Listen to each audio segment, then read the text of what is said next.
Tonight, we are compelled to begin with an economic development that trade analysts had feared, industry executives had arrogantly dismissed, and policymakers had desperately tried to prepare for, yet failed to comprehend. We are looking at a decision that unfolded not over months of painstaking negotiation, but in a mere 72 hours. These were 72 hours that shattered supply chains across 3 states. These were 72 hours that sent automotive stocks into freefall, and perhaps most consequentially for the history books, these were 72 hours that may have permanently altered the North American manufacturing landscape. What Canada did today crossed a line that Washington, in its hubris, had hoped would hold. And when that line broke, the United States auto industry did not have time to react. They were hit with precision, with calculation, and with devastating economic force. This is what happens when trade wars escalate beyond rhetoric. This is what happens when tariffs meet retaliation. And this is what happens when America's closest ally decides they have had enough. You might be looking at the ticker tape or the headlines and thinking this is just another squabble over milk or lumber, but you would be mistaken. For 18 months now, there had been signals, not from official government statements and certainly not from formal diplomatic channels, but signals nonetheless indicating that Canada was preparing something unprecedented. Canada has been patient, yes, but they have been strategic in their patience. Their responses have typically followed a certain restraint, a predictability, almost a difference to the American giant. But what set off alarm bells in Washington this week was that the restraint went silent. Those trade economists who monitor cross-border commerce know the indicators. The diplomatic back channels going cold, the sudden recall of trade negotiators from scheduled meetings, the quiet stockpiling of alternative supplier agreements, and the sudden coordination with European and Asian trading partners. All of that went quiet. And whenever Canada goes quiet on trade matters, it means something is about to get loud. We must pause to understand what is actually being dismantled here. You see, most Americans don't understand the depth of economic integration between the United States and Canada. This isn't just about friendship or shared borders. This is about survival, economic survival. Over $400 billion in goods cross that border every single year. The auto industry alone accounts for nearly $100 billion of that. Parts manufactured in Ontario end up in vehicles assembled in Michigan. Engines built in Ohio get shipped to plants in Quebec. This is not trade in the traditional sense. This is a single manufacturing ecosystem that happens to span an international border. And today, Canada put a wrench into that ecosystem, a very large, very expensive wrench. Early this morning, the Canadian Ministry of Finance released what they described as a comprehensive tariff response package, including retaliatory duties on American automotive imports that had not been imposed in over 80 years. These are the kinds of economic measures that Canada only deploys when they are signaling something very specific, that diplomacy has failed, that patience has ended, or that economic warfare is now acceptable. Trade analysts didn't know which category this fell into or whether it fell into all 3 at once. But what they did know was that Canada was changing its trade posture. And when a nation that shares the world's longest undefended border shifts its economic posture without warning, even by small measures, Washington pays attention. However, the tariffs announced today are not small measures. We are talking about 25% on American-made vehicles, 25% on automotive parts, and 25% on steel components used in vehicle manufacturing. And here represents the part that caught everyone off guard, an additional 15% surcharge on any vehicle containing components that previously received U.S. government subsidies. That last provision is surgical. It targets the Inflation Reduction Act. It targets the CHIPS Act. It targets every piece of industrial policy that the Biden administration and now the current administration has used to reshape American manufacturing. Canada just told the United States that if you want to subsidize your way to industrial dominance, you will pay a price at our border, and that price is steep. The response issued by the White House tonight was not normal. It was not routine, and it was certainly not symbolic. It was urgent. Senior officials emerging from emergency cabinet meetings described Canada's move as disproportionate, economically hostile, and perhaps most importantly, strategically calculated to inflict maximum damage on swing state manufacturing. but we must be honest with ourselves. Strategic calculation only works if the target hesitates. Canada did not. In fact, their tariff package today was among the most comprehensive retaliatory measures we've seen in modern North American trade history. Here is what we know. Within 6 hours of the announcement, General Motors stock dropped 11%. Ford suspended production announcements for 2 plants in Michigan. Stellantis issued an emergency memo to suppliers warning of imminent disruption. These weren't minor adjustments.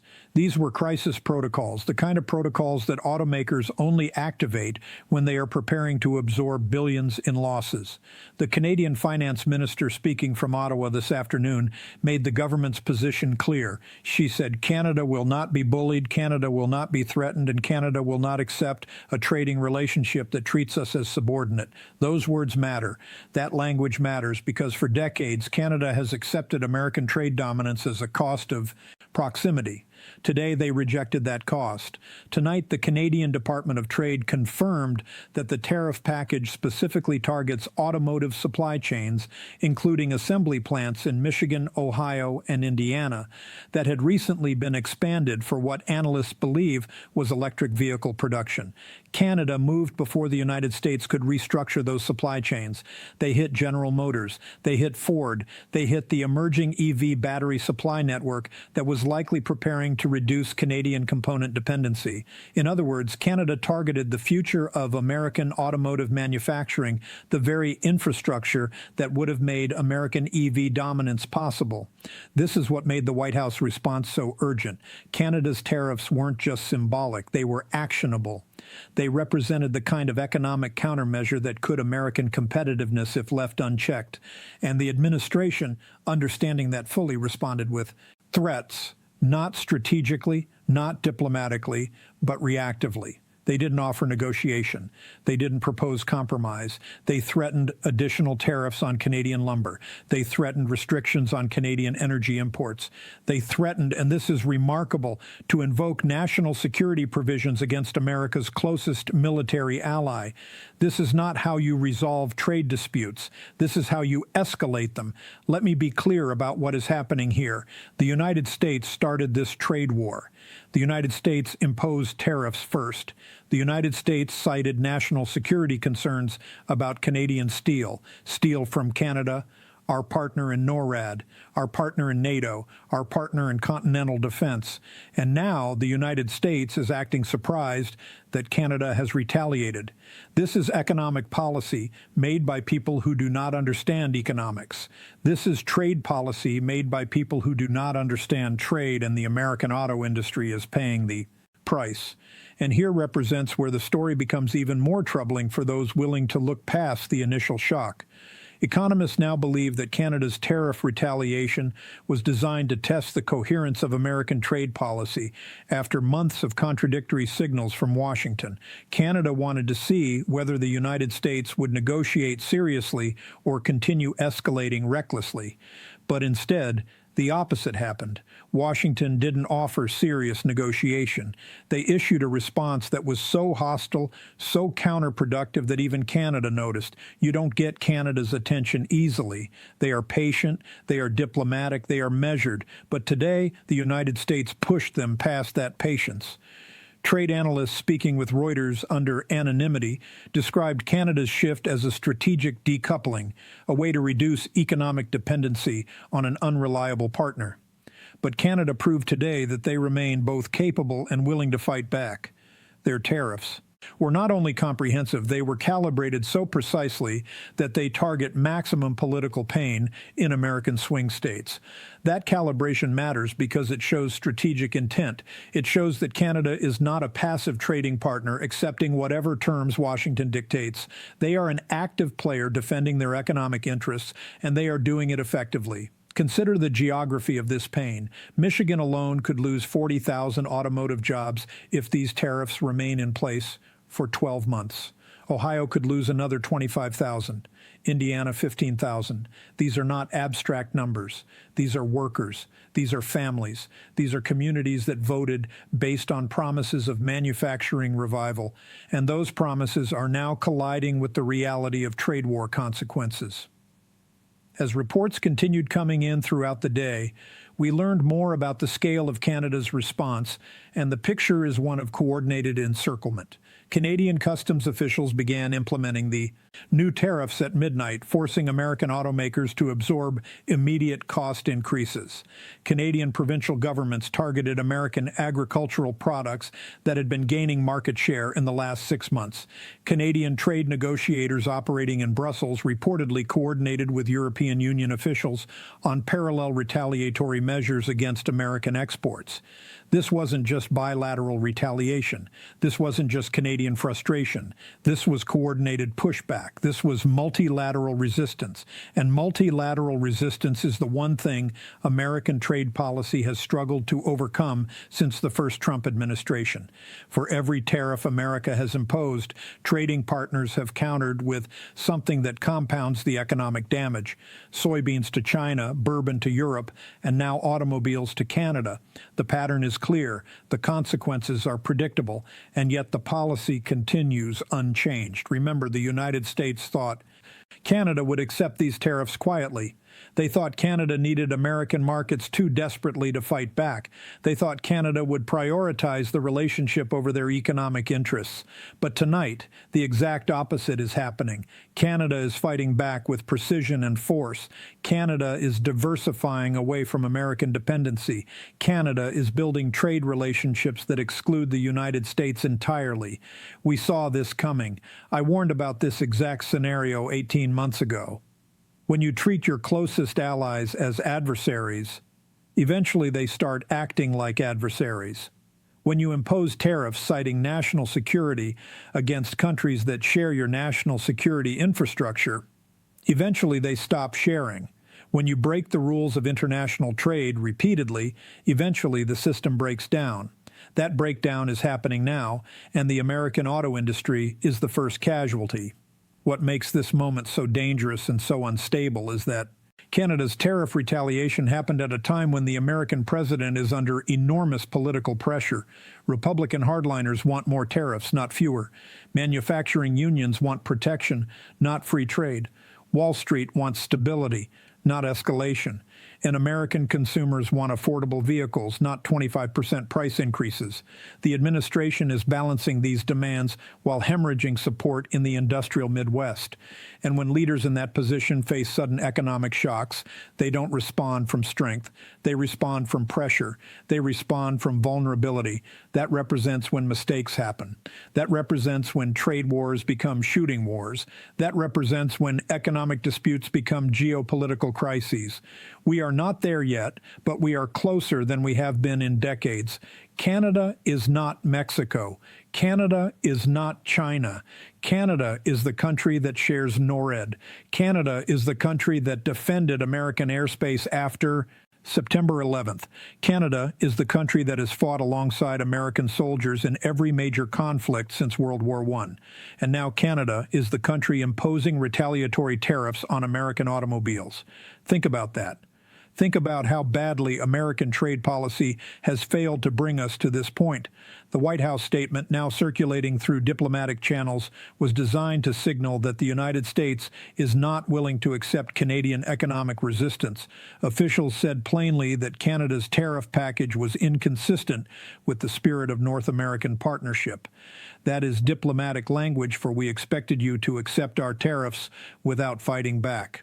You don't usually hear that tone from Washington unless something serious is at stake, and something serious is at stake.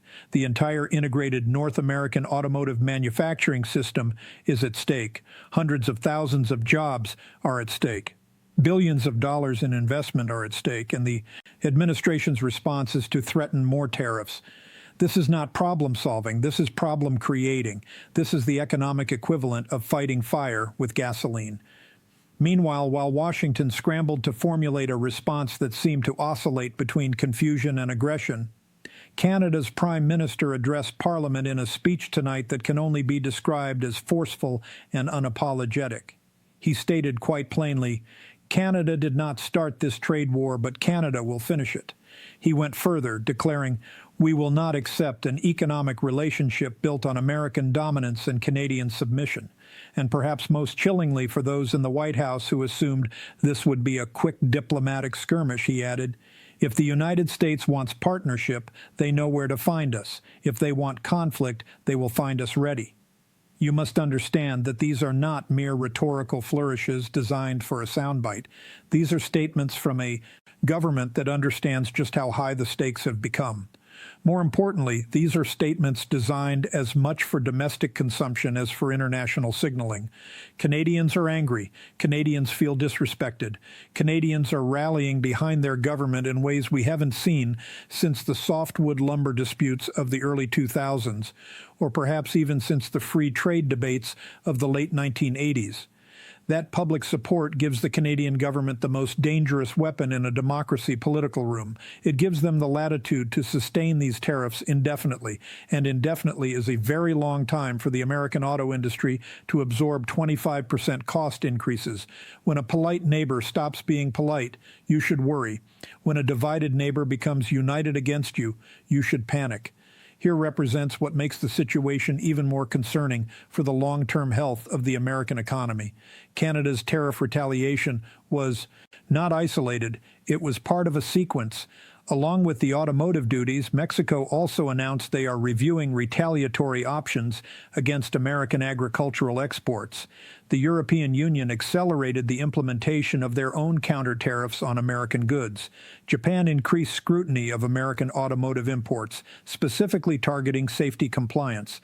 All of this happened within the same 72-hour window. You do not need a degree in international relations to see the pattern here. When America's trading partners move multiple pieces on the global chessboard at once, it means something larger is underway. This is coordination. This is collective response. This is the international trading system saying enough. The United States has operated for years under the comfortable yet arrogant assumption that we are too big to retaliate against, that we are too important, too central to the global economy to be touched. That assumption is being tested right now, and so far the assumption is failing. We are witnessing the weaponization of interdependence against the United States. For decades, we believed that integrating our economy with the world gave us leverage over others. We are now discovering that it also gave them leverage over us. The mechanisms of global trade, which we helped build and which we assumed would always serve American interests, are now being used to constrain American unilateralism. Economists are now considering several possibilities, none of them particularly comforting for the American worker. One is that Canada is preparing for a complete restructuring of North American trade relationships, a fundamental rewriting of the compact that has governed our continent's economy for a generation. Another is that Canada is attempting to force the United States back to the negotiating table through the blunt instrument of economic pain. A third possibility, the one worrying officials the most in the quiet corridors of the Treasury Department, is that Canada is attempting to build a post-American trading bloc that excludes the United States entirely. We are talking about trade agreements with Europe, trade agreements with the Trans-Pacific nations, and trade agreements with the United Kingdom post-Brexit. All of these are on the table. All of these options reduce Canadian dependency on American markets, and consequently, all of these make future American leverage over Canada weaker, not stronger. But today, Canada took that leverage reduction one step further. They didn't just threaten alternatives. They didn't just negotiate alternatives. And they didn't just discuss alternatives in think tank papers. They imposed costs, real costs, immediate costs, and those costs are being felt right now, not in abstract economic models, but on the ground in Detroit and Toledo and Indianapolis. The abstract theories of trade wars have suddenly become very concrete realities. For the shift worker who is told not to come in on Monday, what we represent watching now is a test of economic resolve, a game of chicken played with the livelihoods of millions. Canada wants to see whether the United States will negotiate seriously or continue escalating blindly. The United States wants to show that tariffs are effective tools of economic pressure, clinging to a dogma that has rarely worked in practice. American automakers want to prevent permanent damage to integrated supply chains that took decades to build, and American workers simply want to prevent permanent damage to their livelihoods. These objectives are not compatible. Something has to give. Someone has to blink. And right now, looking at the steely determination coming from Ottawa and the chaotic reactionary signaling from Washington, Canada is showing no signs of blinking. They have calculated the cost. They have prepared their population, and they have aligned their allies. We, on the other hand, seem to be improvising.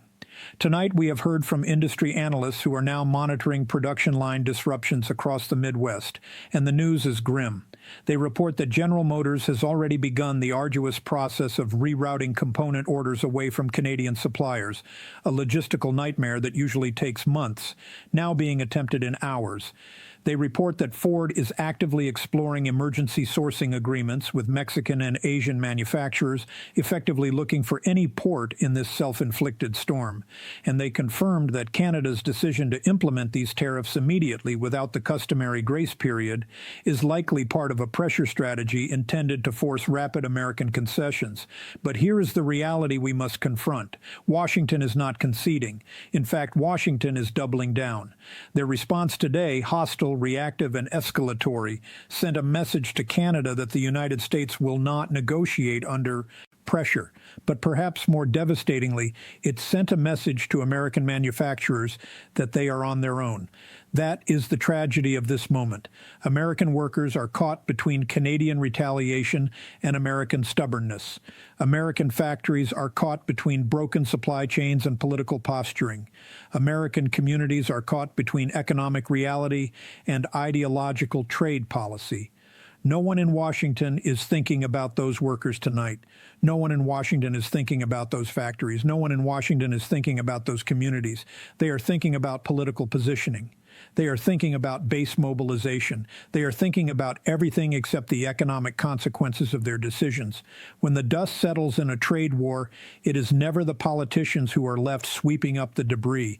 It is the machinist in Michigan, the assembly line worker in Ohio, and the logistics manager in Indiana who pay the price for a diplomat's pride. As the week goes on, we expect more details to emerge about what exactly Canada hoped to achieve with this gambit.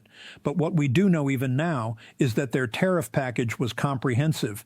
It targeted American vulnerabilities precisely. It coordinated with broader international resistance, and it demonstrated that Canada is no longer willing to accept one-sided trade relationships.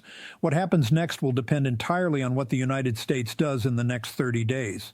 If they negotiate seriously, this moment will be remembered as a wake-up call that restored North American trade cooperation, a painful but necessary correction. But if they continue escalating, Canada has already shown they are prepared to sustain economic conflict indefinitely. They have shown they have alternatives. They have shown they have resolve, and they have shown they are ready to respond.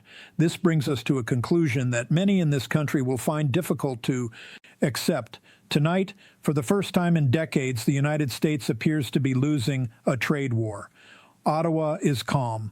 Washington is panicking. And when Washington panics, it means they are scrambling for options they should have considered months ago.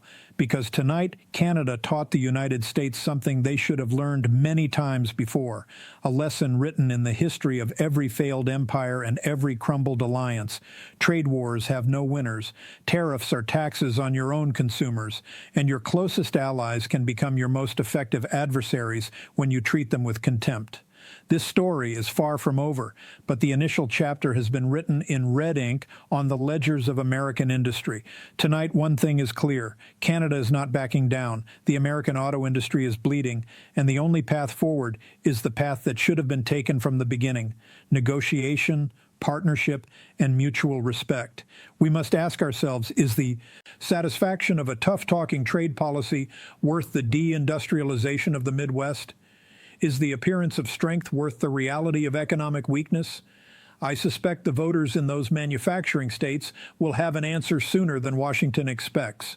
We will be here watching every detail as the next phase unfolds. If you believe, as I do, that facts matter more than bluster and that institutions are fragile things that must be protected, I invite you to join us. Subscribe, engage, and help us keep thinking clearly about the politics, history, and institutions that shape our world. Thank you.